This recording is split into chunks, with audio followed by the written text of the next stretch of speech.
August 20, a week before the World Congress Against the Commercial Sexual Exploitation of Children, a small community in Obando, Bulacan was roused from sleep and woke up to a nightmare.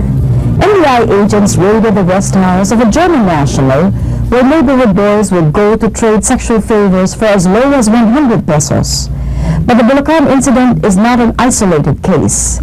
Every day, in poverty-stricken areas all over the country, thousands of Filipino children fall victim not only to pedophilia, but to the seemingly innocent lure of prostitution. This is San Pascual, one of the many barrios dotting Obando, Bulacan. Cocooned in a provincial lull, an outsider would never guess at the secret it harbored. Gabi yun, about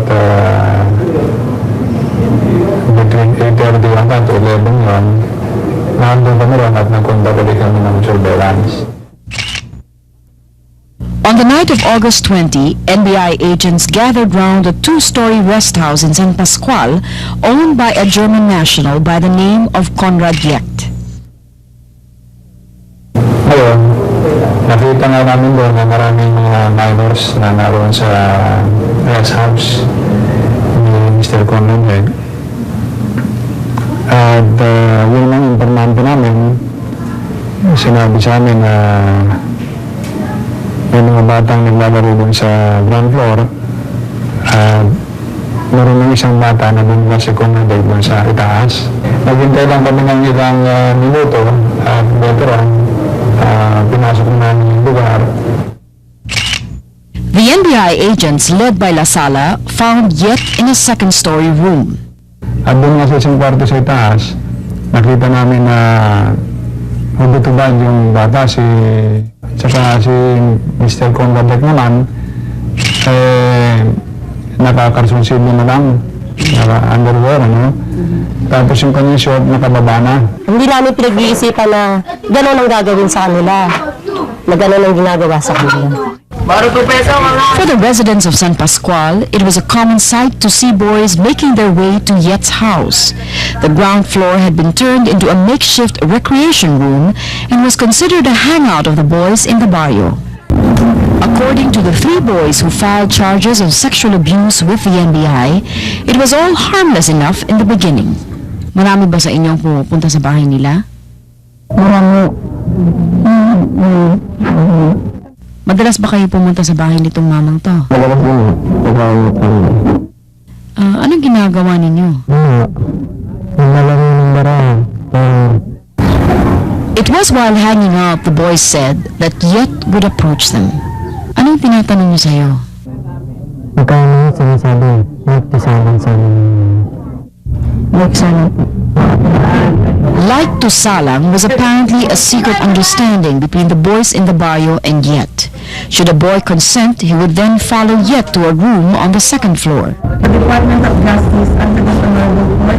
Yet is now charged with the sexual abuse of minors under Republic Act 7610, the Special Protection of Children Against Child Abuse, Exploitation, and Discrimination Act. Under it, a child who for money or any other consideration indulges in acts of lasciviousness with an adult is deemed to be a victim of sexual abuse. In the case of the three boys from Bulacan, Republic Act 7610 classifies them as children since they fall below the age of 18. Parang lumalabas na voluntary. Pero pumapayag sila nga dahil merong bayad, may binibigay sa kanila na 150 pesos. Pinapakain sila, piniligan ng soft drinks, tapos nakakapaglangoy pa sila sa swimming pool. With their consent, kumbaga, hindi naman sila pinapuwersa, no? Is it still punishable under the law? Punishable yun kasi what is important, ang nagiging biktima nitong abuse nito ay mga bata. RA 7610 is part of the government's efforts to clamp down on child prostitution and pedophilia after deportation alone failed to contain the problem. Under it, Yet stands to face a prison term of up to 17 years.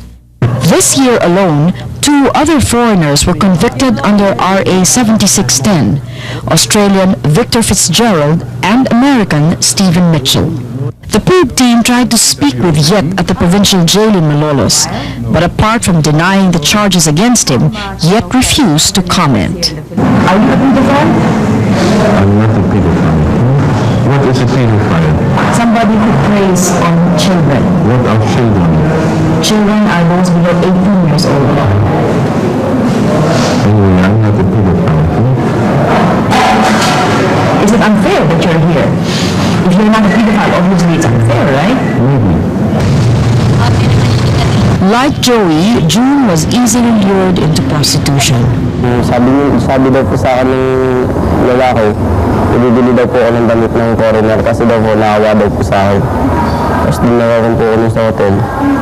Kalaw po sila eh. We did an in-depth study on child prostitution, and one of the most glaring findings there is that all the children who went to the streets and eventually ended up in prostitution were abused in their families. All of the children. So it's either most of them physically abused, some sexually abused, and of course all emotionally abused. At present, there are an estimated 60,000 children prostituted in the Philippines. And while the challenge to save so many young lives appears insurmountable, ironically, the child victims themselves provide the promise of change. The good news is that even in the darkest, I would say, corners of the human soul, there is what we could probably term as an indestructible spirit. What I'm saying is, once you get deeper and deeper into seeing the inner world of the child in prostitution, if you really go deeper, you will see the hope, the resilience, the fact that the child wants to change. Still, experts agree the battle is not theirs to fight alone. I think the public is more aware, and they like to help, but the problem continues because it's structural also. There's poverty, there's, joblessness and all sorts of things. So it's connected to the entire system.